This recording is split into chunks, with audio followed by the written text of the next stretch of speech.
Hey, Dr. Clark. Hey there, Jay. You've talked a few times recently about exclusive psalmody. Well, it's come up a lot lately in the questions, and your preferred practice of exclusive canonical song A-D. He says that's clever, which is not quite as pithy. I agree. We need a better name. If you're a Heidelcast listener, why don't you help us find a better way to describe the canonical principle of singing? That's not very, very marketable. We need a better handle for this thing. A brand. We need to brand it better so that we can boil it down. And he says, I wondered if you knew much about the introduction of musical instruments into Christian worship. Well, as it happens, I do. And he says, from what I know, the earliest practice was a cappella psalmody. Well, certainly a cappella singing with, I think, principally psalms. I think that's probably right, with organs only being introduced into certain cathedrals in the Middle Ages. Well, that's close. I think, I never remember if it's the 7th or 8th century. There was one organ permitted by Pope Vitalian. That would nail down which century. So if you look up which Pope Vitalian I, I think, licensed one organ in the 7th or 8th century in Spain is what happened. That's the traditional story. That's the story that the Reformed told. Some modern scholarship has suggested, in fact, that the earliest organ wasn't actually introduced until the 11th century. So it could be even later than what we used to think. Even then, they didn't seem to catch on for a while in your average church. What were the circumstances or controversies surrounding that novelty?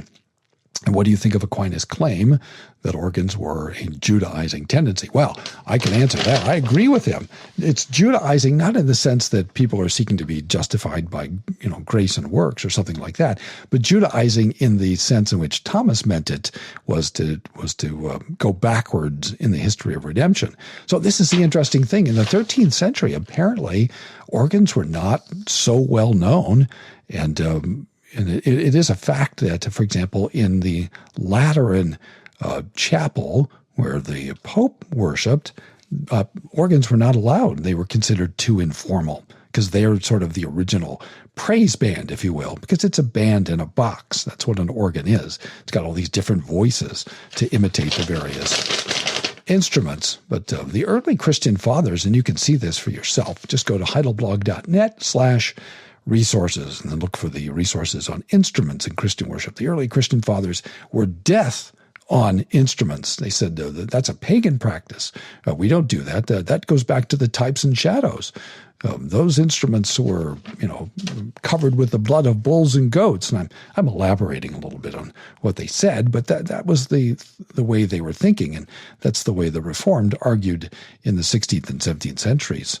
The people who wanted instruments in the churches tended to be the laity, tended to be civil magistrates and others, but the Reformed ministers tended to oppose them rather stoutly. And so we were a cappella singers in worship for a long time until we sort of lost that fight because of politics. By the way, theocrats should pay attention here because it was in the Netherlands, it was the magistrates who, pushed the introduction of organs into public worship. The Reformed ministers opposed the introduction of instruments into public worship. And so, as I say, I agree with Thomas. It was a Judaizing tendency. It's a retrogressive move, a retrograde move, going back to the types and shadows. Just in case you weren't sure whom to blame for all these outrageous things that are being said on this podcast. Ladies and gentlemen, Scott Clark. I am he. And you say, well, how do you know? Why do you think, you nut? I know that's what you're thinking. How do you think, or why do you think that introducing instruments back into Reformed worship is a retrograde movement, as Thomas said, a Judaizing movement? Well, I think that way because that's the way the Reformed thought, and they appealed to passages like 2 Chronicles 29. And if you look at beginning in verse 20, This is the restoration of temple worship. Then Hezekiah, reading from the ESV, the king rose early and gathered the officials of the city and went up to the house of Yahweh. Well, that's the Lord, but Yahweh is what is behind that. And verse 21, and they brought what? 7 bulls, 7 rams, 7 lambs, and 7 male goats. And this is not an animal rescue operation. No, for a sin offering for the kingdom and for the sanctuary and for Judah. So this is about bloodshed. And he commanded the priests, the sons of Aaron, to offer them on the altar of the Lord. And they offer the altar of Yahweh. Verse 22, so they slaughtered the bulls, and the priests received the blood and threw it against the altar. And they slaughtered the rams, and their blood was thrown against the altar. And they slaughtered the lambs, and their blood was thrown against the altar. You starting to get the picture? Right? This is old covenant worship. This is types and shadows. This is bloody. Then the goats for the sin offering were brought to the king and the assembly, and they laid their hands on them, and the priests slaughtered them and made a sin offering with their blood on the altar to make atonement for all Israel.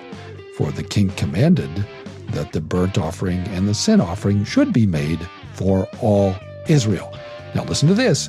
Verse 25. Who did the slaughtering? Levites. Now listen to verse 25. 2 Chronicles 29. This is the word of God. And he stationed the Levites in the house of the Lord. With what?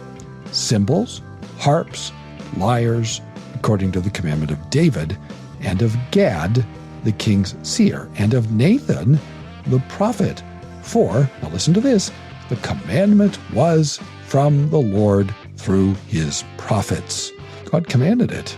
Same way he commanded the shedding of blood for the forgiveness of sins. Verse 26, the Levites stood with the instruments of David, and the priests with the trumpets. Then Hezekiah commanded that the burnt offering be offered on the altar. And when the burnt offering began, the song to the Lord began also, and the trumpets accompanied by the instruments of David, king of Israel. The whole assembly worshipped, and the singers sang, and the trumpeters sounded. All this continued until the burnt offering was finished. When the offering was finished, the king and all who were present with him bowed themselves and worshipped. No, there you go.